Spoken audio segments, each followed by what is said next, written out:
It all started with a very simple idea.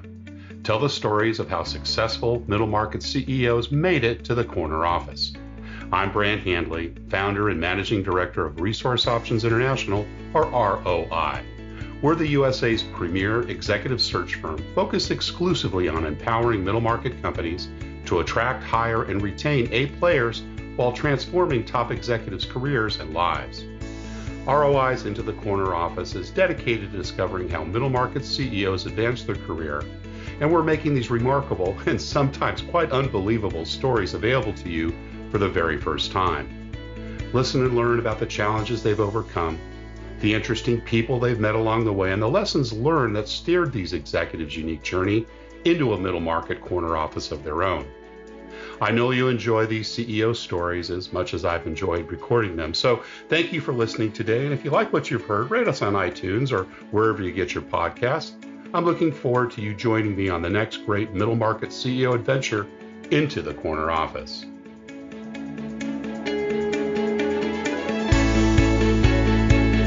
My guest today is Madeleine MacRae, president of MacRae Coaching and Consulting, and CEO, founder, and Chief Innovator for Homepro Toolbox.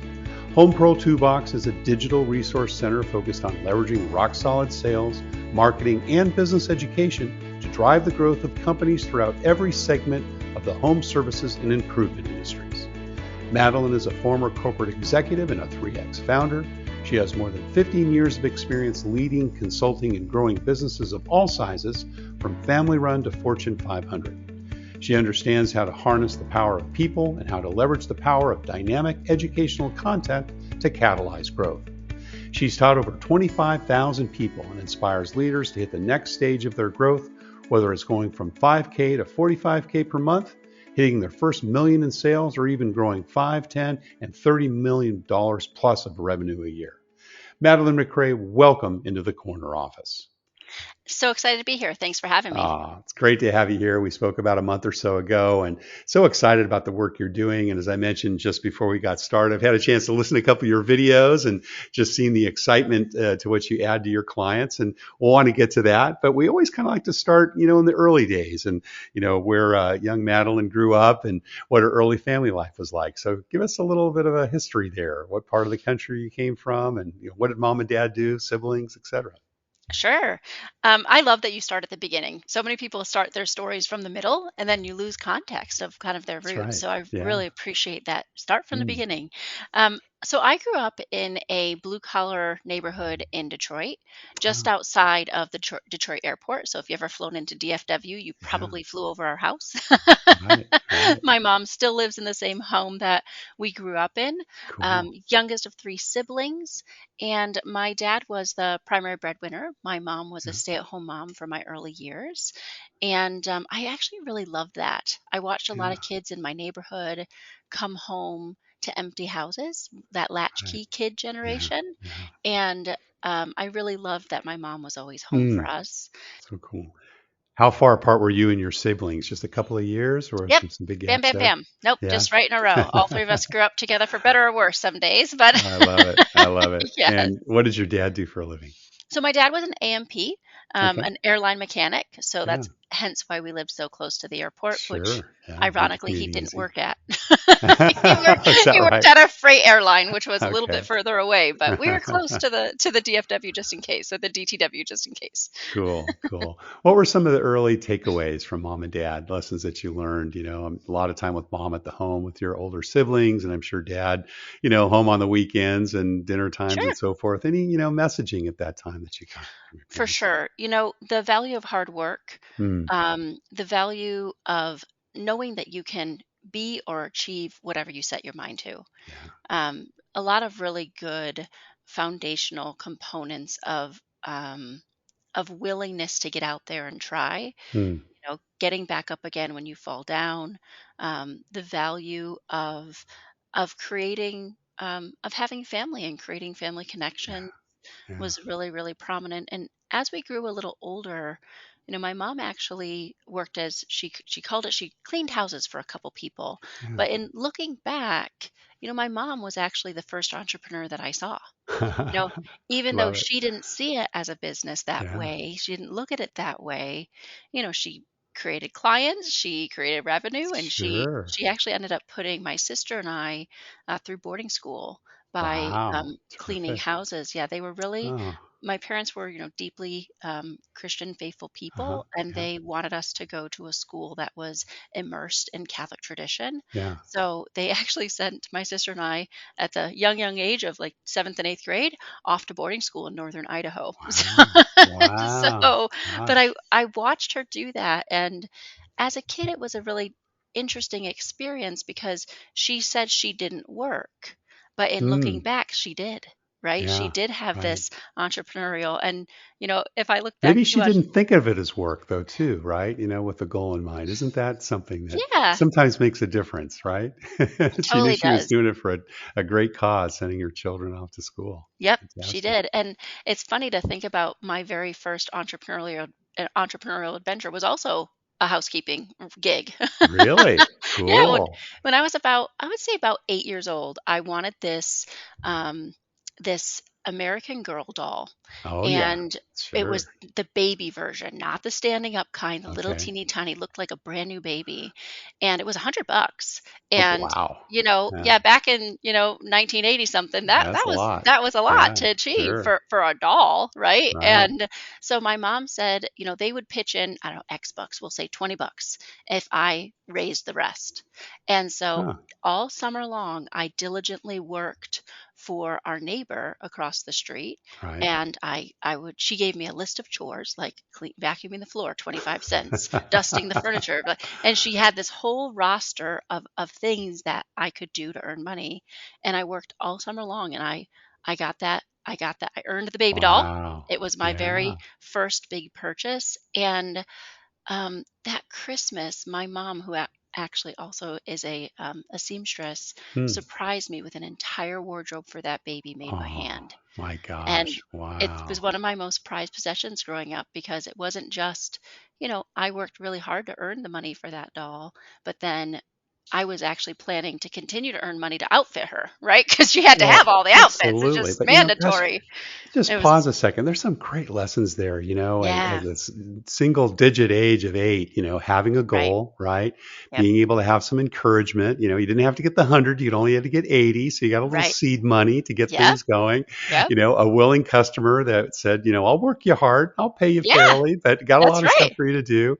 And put your nose down and got it done. And wow, what a great reward. How amazing is that? And Yeah. keeping that as a life lesson. Have you found other ways in which to apply that as you've gotten older and attach new gone after new goals? Oh, all the time. I'm Yeah, I'm an extreme goal getter.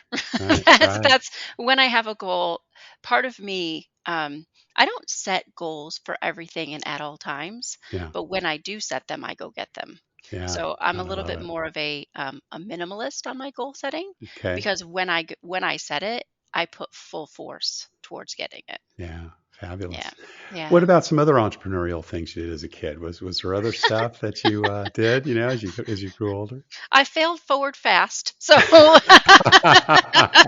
Well, did that's that. important too. Yeah. So two things. One is that when I decided I was going to create perfumes out of what was Oh. available, which was the dead leaves of my mom's plants because she wouldn't let me pick the live ones. That was a huge no-no. We were not Oh, allowed to cut goodness. her flowers. It's not acceptable. We were each given our own little patch where we could grow whatever we wanted, and Oh, if we wanted to cut flowers because we wanted flowers, we could cut our own. And my there you mom was go. very tit for tat about her gardens. So if we cut one of her flowers without permission, she would go to our garden and cut one of ours. So we All learned right. real quickly. Reciprocity. Yeah, that's right. Very, very much so. She was not about the life of us picking off the buds of her plants. That was not going to Right. happen. So I gathered together all the dead plants, the dead Yeah. little flowers, and I made these wonderful perfumes. And I set out a shop on our Oh, front gosh. porch, Right. and I had zero customers. Lemonade they wanted, perfume not so much. That's right.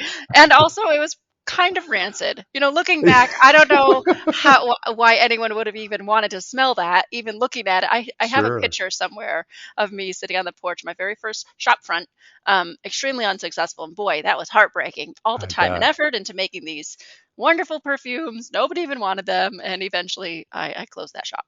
But a good lesson once again, right? Know your consumer, know what That's they right. want, right? For Absolutely. obvious reasons. You can't sell stuff that people don't like. Were Or you a good bad student stuff. or bad stuff? Right, Or exactly. bad stuff. Were you a good student in school, Madeline? Absolutely. Yeah, Right. For me, it was A's or nothing. yeah, That was right. it. Just got A's. I cheated Driven. on one test ever in my life. It was a spelling test. And Yep, I was so consumed by guilt, even though I didn't get caught, I never did it again. good, I was good. in second grade. I'll never forget that moment. I wrote I the words like on my that. desk in pencil, and as they came, I erased them because I constantly failed spelling tests. I have very, very minor dyslexia, and at the time, Mm, yeah, completely undiagnosed. But yeah. so I struggled really hard with spelling. It didn't matter how many times I practiced the words, I couldn't get the letter order correct. Ah, right. So I didn't fail that spelling test though. What about other activities? Any sports that you enjoyed? Debate, theater, music? I enjoy other people being sporty, and I am just Okay. not a sporty kind of gal. Yeah, yeah. I don't follow professional sports, and I don't I've never been good at group sports. In my high school years, I got into volleyball a little bit, but I was more in the choir side of things. Okay. Yeah. Good Um, music. we took a in our early years before boarding school, we went to school about an hour away from our house, so an hour getting there, an hour getting back. Wow. So a lot of our day was consumed by the commute, and we didn't do too many extracurriculars. Oh, so um, so you weren't a boarder at the boarding school. You actually traveled back and forth every day? No, that was when I was in second and third Oh, earlier. grade. Okay. Yeah, Got it. second, third, Yeah. and fourth grade, we Yeah. drove about an hour away for school, Right. and then fifth, sixth, we were closer to home, and then in seventh, And I the went to seventh boarding you went school. away. What was hmm that like? Gosh, that's a pretty young age. We have 14, 12, 14 years old 12, when you went to yeah, school? Yeah. 12. Um, Yeah. 12 Now going on you 13. you were the youngest, so was I your was. sister already there when you She started was. going? So that helped hmm a little bit, a little less scary for you, given Right. that your sis was there. Yeah. Right. And I was always a pretty independent kind of child, Yeah. Yeah. bye mom. That Yeah. was I'm out of always here. the attitude. Ciao. Yeah, it was See probably ya. like, okay, so when do I get to go to boarding That's school, right. right? See you at Yeah. Christmas. Yeah. Bye. Right. Right. So it was my mom and I, in my early years, we were a little bit like oil and water. Just Mm, very some of it is that our personality traits are similar, but most of it is that we have very different personalities. right. And my communication style really clashes with her communication style. And we Let me would end guess. You're up a little more extroverted and she's a little more introverted, right? a little bit, but it's more that she's more of a melancholic. She's a Ah, thinker. She's a muller got over, it. and I'm a high D. Yeah. I'm a Yeah. direct communicator and I'm a teller. So Right. often I would tell her things and she wanted to be asked, and I And didn't. a high D for our listeners who don't know refer to the disc testing. Right. That Yes. D is hmm stands for dominance, right? If I'm not Right. mistaken, as it relates to Dominance that. and direct. Right. And direct. Yeah. My tagline is be brief, be bright, be gone, right? Say what There you you got to say go. and get out of here. But I have high, emotional intelligence too. So it wasn't until I was probably 16 that my mom understood, like, oh, this is who she is as This a is person. yeah. Oh, Interesting. I get Yeah. it. And we were able Yeah. to mend our communication problems, which actually I would say saved our relationship in a lot of ways because Well, and you're we, probably very different from your older siblings too, right? right. I hmm imagine. Yeah. Yep. Yeah. So I'm just very different. And she's getting used I to that different personality set. Yeah, and I tick differently and I want different things. I've always been a go-getter, do more, be more, and a high achiever. And not to say that they're not, my older brother and sister certainly are, but in a very different way, Yeah. right? So Yeah. when it was the decision to go to boarding school, my parents were actually very generous about that. They didn't force that decision on me. Hmm. And we're in a very blue collar neighborhood. It wasn't as though going to boarding Yeah. school was just an easy financial decision for them. It Right. wasn't. It was quite a Right. sacrifice, and I knew Imagine. it. Yeah. So the choice, though, was to be homeschooled or to go to boarding school. And given the short history I just gave of my conflict with my mother, there It was really a good wasn't a decision for choice. both of you. Yeah, there wasn't much of an option for me. Right. Homeschooling was just right out, like for so many reasons. And as it turned out for me, boarding school was a really beautiful time in my Yeah. life. Yeah. You get really close. They're only about I think 150, maybe 200 girls in the Wow. entire school from Was K to it a 12. Jesuit based school I was in the actually Catholic tradition? Dominican Dominican. based. Oh, a St. So Dominic school. That's right. yeah, Yeah. St. Dominic Yeah. School. Yeah. We actually Yeah. went to school with, we actually lived with the nuns, the boarders did, Yeah. and not Wow. all of the students were boarders. So there were Right. only, Right. I don't know, let's say 35 or 40 of us total in the whole school who were boarders. Yeah. And it was a really beautiful experience. Built lifelong friendships. I'm actually headed back up to see some of my friends this summer. So towards the Nice. end of this summer. Nice. Yeah, yeah, it was a really good Now, was experience. it a feeder school for Ave Maria University where you went Nope, to college, or not at all. how'd you make Nope. that decision? Yeah. So that was also followed my sister. Okay. All right. I You was guys like, were a gonna be couple years pattern of my apart, life. or Yeah, a yeah, year and a half apart. right, year and a half apart. Okay. And she had gone to Ave Maria. I actually don't know the story of how she discovered Ave Maria. It was a Mm. small, at the time, it was just a small college located in Ypsilanti, which was about, I don't know, maybe 20 minutes from where my parents lived. And and I had planned to go to a completely different school in Ohio, and Mm. I got good scholarships, but not quite enough to cover everything. They covered the academic side, but it didn't cover any of my, living on campus, etc. Right. Right. And the financial aid that I qualified for wouldn't cover those expenses, so it was a Mm. little bit of a hairy position. And my mom, after me having been gone away at boarding school for so long, my mom really wanted me to be close to home so I could come Yeah. home on the weekends and Yeah. spend time with my family. Nice. And as it turned out, I just randomly applied at the very super last minute, like maybe Mm. a few weeks before school even started. And I just got in and went. Like, it was a Wow. pretty last Good for minute you. decision for all of the preparation that went into Yeah. other options. So And you yeah, studied English, right, I or did. English Yep. lit, English lit. and did Yep. you have a career in mind at the time that you decided to go to college, or was it hmm just, I want to take English and see how this works out? Yeah, no, I wanted to be an editor. Okay. I mentioned that my only test I ever cheated on was that spelling test, and I Balance yourself there, yeah, and right? I really poured a lot of time and attention into learning how to spell, how to write. I Hmm. love English composition. I love language. Um, Yeah. someone told me once that they read the dictionary for fun, and it was later in my life, and I was like, weirdo. And then I looked back at myself, and I was like, wait a minute, I used to read the dictionary for Ah, fun. I just right. had never looked at it that way because I would Yeah. be looking up a word, Looking up words. Yeah. What does and that then I mean? would Then look at the synonym and then follow that line. yeah, And yeah, and then, yeah, "Oh, it's look at good this fun. word. I've never seen that before." Right. And, when my sister and I were in college, we used to joke that we knew it was late at night when we'd start busting out the three-syllable words because that we were tired and our fatigued brain chose the long words. So I that's love funny. it. Words are just so powerful, and language, the ability that language has to transform something immaterial as your thoughts into Yeah. something not only tangible but communicatable is just like fascinates my brain and always has. Mm. So I wanted to go into editing because I love that process so much.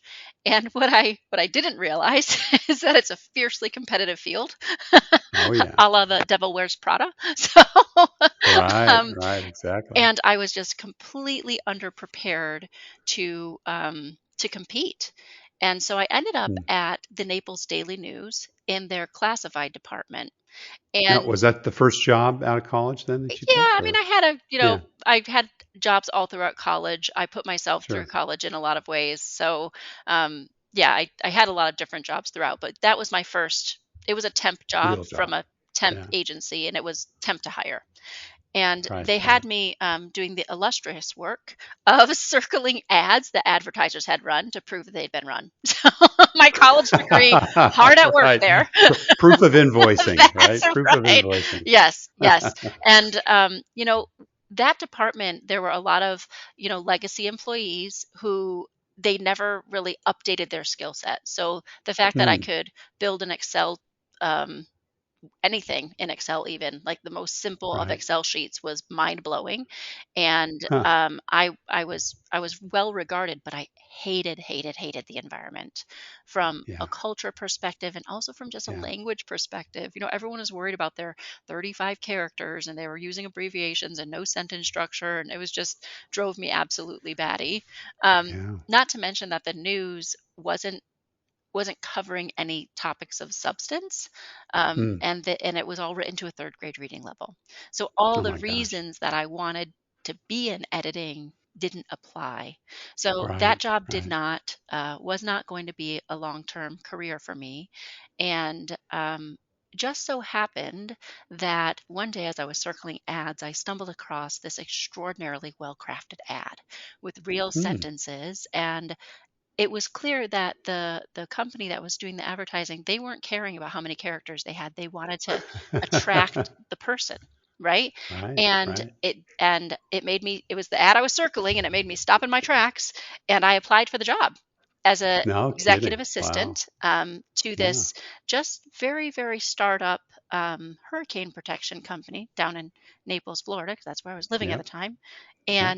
And I actually ended up with 3 different offers from 3 different companies all at once.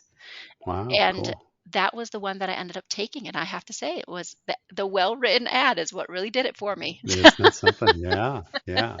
And did you start managing people in that job, or did that come a little bit later? I did start managing people about Yeah. I started as an executive assistant. They were Right. pre-product, and as product Okay. rolled in, I was in charge of a lot of different things. I was making up some marketing materials and doing a lot of process stuff for the owner. And it was clear to me that there were no sales, right? The salespeople that they Right. had were actually in real estate, and they didn't know how to sell B2B to these, small business owners. So that's Yeah. actually Commercial where I business. got Yeah. my first start in selling B2B. Sales term. I just Yeah. Cool. decided I wanted to do it, and I ended up being so excellent at it that I took over the sales department, and I brought in their first true sales consultant, and we were selling to small businesses in the home improvement space, so to other Cool. small retailers. And that's really where I fell in love with the world of small business, with the world Yeah. of home improvement, and just with that Right. gritty, tenacious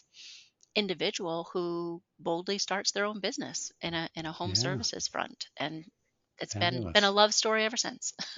Yeah. Well, you that was Master Shield, right? And you spent Yep, a few years I there, did. and then you ended up at is it Somfy? It Is that is. how it's Yeah, pronounced? Somfy. Yep. Yeah. So tell me a little bit about them, Sure. because you had a long career I there, did. starting in a sales position, national sales manager, went on to greater I heights. So did. what did they do, and tell us about your career transition there. Sure, sure. So Somfy is actually the world leader in tubular motors. Hmm. It's Okay. That very interesting I sector. know, right? That very highly regarded niche inside of a niche inside of a Yeah. niche.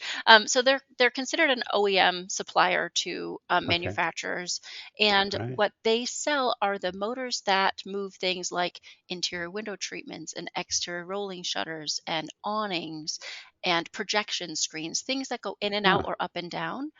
The type of motor that they build is what powers those sort of products. So Right. Somfy was positioned to sell tubular motors, and worldwide they have the most widely recognized brand in motors and controls. So what happened was when I left Maestro Shield and I went out on my own, I actually started my own little repping firm as an independent manufacturer's rep, and I Oh, moved okay. to Texas.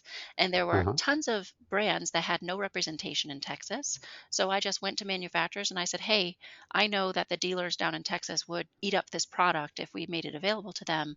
I'll sell it. You pay me a commission. You pay me money to represent your brand. I'll Yeah. get you into the market." And I had built up my own little business to the place where it completely replaced my salary from Maestro Shield, which was fantastic. In Nice. 3 months, it was Yeah. replacing it in a full, which was fabulous. And Wow. I was at a place where I either had to hire someone or stop growing, and I Yeah. didn't know how to do it. Yeah. I was really early in my Right. career. I'd only managed a couple people. I hadn't even considered myself as an entrepreneur. I wasn't even thinking that I was an entrepreneur. And I didn't realize that at the time what I probably could have used was a business coach. I didn't Right. even know that was a Right. thing. But what That's going to come later, right, listeners. We'll talk that's about that in a that's minute. right. That's right. And I was eroding Somfy's market in Mm. the Gulf Coast region. because I was Interesting. representing an imported motor brand, and Huh. they didn't have a sales rep in that region at the time. So I was just cherry picking off their best clients. Yeah. I Good for didn't know you. that they Smart. didn't have that Yeah. representation. I just was boldly calling on the people who were appeared to be large accounts, and And you got go get attraction. them, Yeah, right? you got attraction. And so Exactly. they recruited me really hard. You Hmm. can't beat them, buy them. That's the Somfy approach. Yeah. Right. They So found, yeah, found you they out. How good did, for they them. did. And Yeah. at first they offered me a position that was not a good fit. And I said, well, come back when you have a real offer. And Mm. they brought me in as this regional sales manager, and I was managing accounts, not people. But when I interviewed, they flew me up to New Jersey to interview with the CEO at the time, Mike Right. Lee. And we were sitting across the table from each other, and I said, Mike, for me this is a lateral move. You're not offering me any more money than I'm making on my own. I have Hmm. a lot of freedom and flexibility. The only reason I'm even sitting here is because I'd like to climb the ladder. I Hmm. want the experience of working with the leading brand, not a B brand. I Yeah. want to be with a market leader. I want that experience, and I want to climb the ladder. So if there's no room to promote me, don't hire me. Yeah. Right. And I said, Right. if in 2 years I don't have a promotion opportunity, I'll leave the company. Just letting you know, Anyway. right? Yeah. Straight Exactly. up. I'm a Perfect. very Straight up. direct Yeah. I love communicator, that. and Love that. it so happened that I was the most quickly promoted person in the history of their North American adventures, and I became Great. the youngest member of their strategic leadership team within 18 months of hire. Yeah, Congratulations. That's it was awesome. really cool. That's It awesome. was really cool. And Yeah. not too long after And that, their yeah. CEO of the group, it's a billion-dollar, worldwide group, became my personal mentor. Oh, And great. yeah, it was Cool. an awesome career. Very, very delighted with Now, it. you spent about 5.5 I years did. there and then decided to really be that I entrepreneur. did. So what kind of were the motivations at that time? How did, the arc of your experience kind of, shoot you in that direction? Yeah. So interestingly enough, that mentor I mentioned, the CEO of the group, he actually gave me advice that shifted the trajectory of my life a little bit. I Mm. told him, I was in my late 20s, and I was, staring down 30, or maybe had just turned 30. And I told him I really would like to be a mom. I'd like to have kids. And I said, someday, one day I'd like to have kids. And he said, Madeline, he said, you're an ambitious person. Your career is going to hold, right? You're going to have Mm. shelf life. He said, if you really want children, you should do it. You should have children if that's something you really want. Yeah. And he said, there are many things that you might regret in life, but he said, if you really feel like you want to have children and you don't ever do it because you keep delaying it for your career, he said, I can promise you will regret it. So Mm. I got really serious about having a baby, and I was in a You relationship. were married at the time, I I hope. wasn't. I wasn't actually. I You wasn't. wasn't. No, I Okay. wasn't. All I right. was in a relationship with someone who said he Right. didn't want to have any more children. He already had older Oh, children. And right. so I was actually going to adopt a baby on my own. I was fully Ah. prepared to just go through the process.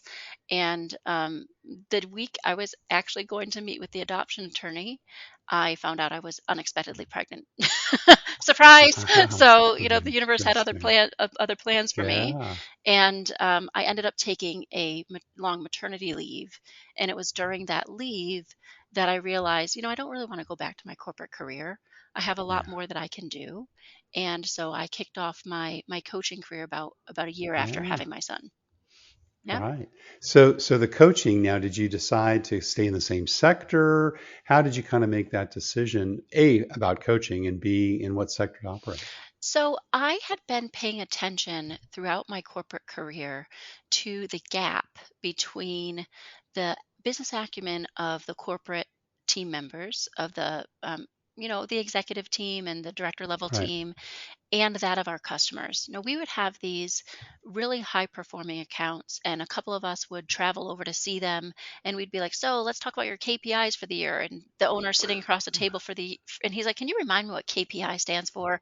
And he wasn't joking, and Right. we all kind No, of felt like ha, ha, ha, awkward. And we would ask him, we would yeah. drill him about all this, what we would consider really like essential business Basic data. stuff. Yeah, Yeah. really Goal like setting. Right. simple Yeah. things. How you measure your performance. Even, Right. like, Yeah. so what are your annual revenues looking like for the year? Or, how those profit margins, and be like blank staring, coming back at us, just like blink, blink. Wow. And it's not that they're unwilling or undereducated or any of that. It's just that their level of expertise, they're the typification of the E-Myth philosophy, right? Where Yeah. they're absolute masters of their craft, and they can, install a window covering, specify whatever it is that they need from a technical standpoint incredibly well. But when it comes to the running of their business, most home improvement professionals they didn't understand the implications of going out on their own, that they're going to Huh. need to hire people and manage people, and they don't have that skill set. So I Wow. I realized that I knew what it took to succeed, because I'd been on a unofficial um, internal survey of like, what are successful people doing, like Hmm. how are businesses succeeding, what are their best practices. And I had been just paying attention, watching very carefully for well over a decade, and I realized I knew the secrets to success, and they're Huh. not hard secrets, right? Right. They're not things that only elite people could know. And I felt that I could be a an equalizer, a Yeah. democratizer of success, if you would, Yeah. and Right. and be the bridge between that, large corporate knowledge and business acumen and small business. And so that's what Yeah. I set out to do. Sweet.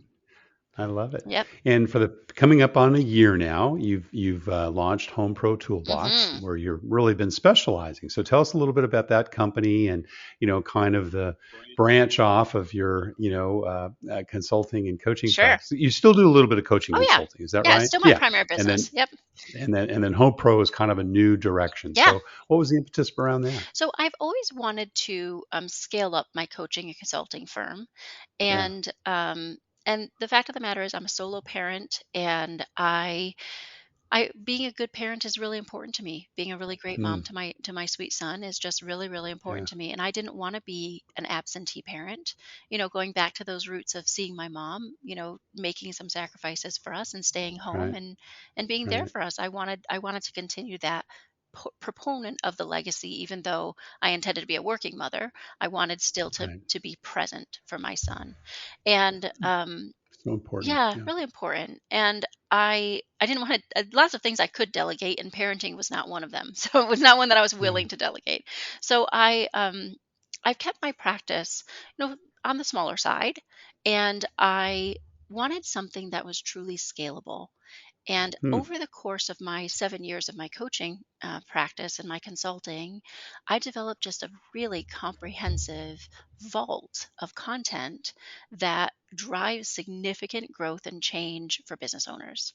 Hmm. And I've known for a long time that the vault wasn't, we'll say, finished. That it's Right. something that, I've all these beautiful presentations and so on that I can certainly teach and train from and teach others to teach, etc. But it wasn't something that was easily consumable, and it wasn't digital. So Hmm. last year I said, what would it take for me to make this something that could be consumable? And there are lots of other coaches and mentors out there who create programs and run programs that are actually quite excellent, but that's just not the way that I serve my people. Yeah. Especially when I'm Yeah. coaching privately, someone will have an issue. Let's say, for example, something I'm sure so many people can relate to, like they need to give constructive feedback to a underperforming employee. Okay, Right. that's something we all have to do. It happens. And there's an easy formula, criticism sandwich, super easy formula. And I teach it to them in, 5 minutes, and I give them the worksheet, and voila, they're equipped, right? They're ready. They Yeah. go do it. Yeah. And it was one weekend around this time last year that I was chatting with a good friend of mine, and I had this blinding flash of the obvious, that instead of building out all these heavy, long courses that my ideal client, so the small to mid-sized business owner in the home improvement space, just doesn't watch, or they just don't get as much out of, why not build a content library that's Hmm. predicated on the way that I already teach?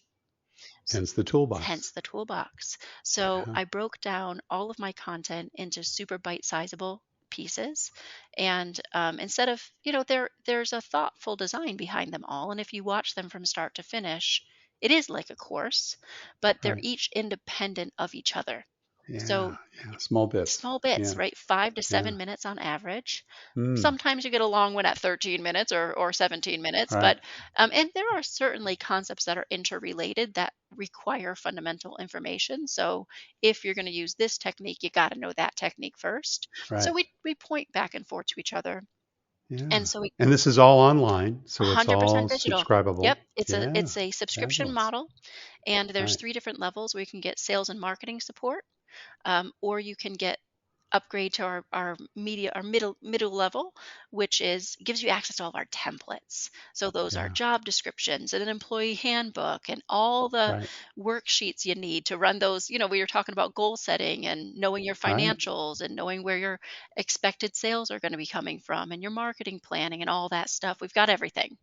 And we And what a great time to yeah, launch too. I mean, during the pandemic when we've all kind of gone remote right. and, are looking for more tools to do things in a different way. Yep, yep, Fabulous. and it's been Yeah. a really fun ride. So we soft Fantastic. launched in Black Friday of last year with Okay. 109 tools. The concept was Wow. created in August of last year, and we just Yeah. pedal to the metal, created the brand, put everything, created the content. I have an incredible team supporting me, so that's Yeah. makes me look good.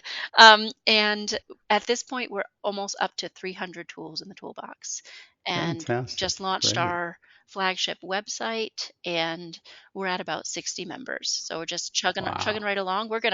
We just launched our marketing plan, and the intention is we're gonna be bold and we're gonna work to get to 1,000 members by the end of the year. Wow, So fantastic. yeah, Well, congrats on that success thanks. and wishing you the very best moving forward. That's Thanks. just Yeah, awesome. fun. Well, listen, we're just about out of time, but we always ask our guests one last question, Madeline, and that's what kind of career and life advice would you give someone, particularly a female someone, Hmm. who maybe has that entrepreneurial Yep. tendency and, wants to be their own boss someday? Yeah. I would say two big things. The first thing is to find something that lights your heart up. Hmm. Make sure you're going to get this is like a child to you, right? You are going to give Yeah. this years of your life. You are going to give this time. You are going to give this attention. And if you build it right, it will return to you with a beautiful ROI, but you're going to devote a significant amount of yourself to this. Right. So make sure that it's something that you love enough to Really passionate sacrifice for. about. Yeah. Yeah. That Yeah. that would be it. And the other thing that I would say is advice that you see printed on some of those, little quippy little magnets and so on, is Yeah. is leap and the net will appear. Sometimes Mm. the biggest thing you have to do is just to do it, and Yeah. just to take that leap of faith. And when you make your full commitment and you say, I'm in, I'm doing it, it might be bumpy. You might stumble. Yeah. You might, but you're going to stumble forward. You're going to stumble in a moving forward direction. Right. But when you're in motion, you can make correction. If you stay in park, you can't navigate from park. You don't go anywhere. Don't go Oh, I anywhere. love it. Yep. Well, Madeleine MacRae, president of MacRae Coaching and Consulting and founder and CEO of Homepro Toolbox, thank you so much for sharing your journey into the corner office. Thank you so much. My pleasure. Thank you for listening to Into the Corner Office with Brant Hanley. We hope you enjoyed hearing our guest CEO story as much as we did. If you want to hear more CEOs reveal their journey into the corner office, please subscribe via iTunes and tell your friends and colleagues. For more information about Brant, Resource Options International, and the mighty middle market, visit www.goforroi.com. We look forward to having you join us for our next episode.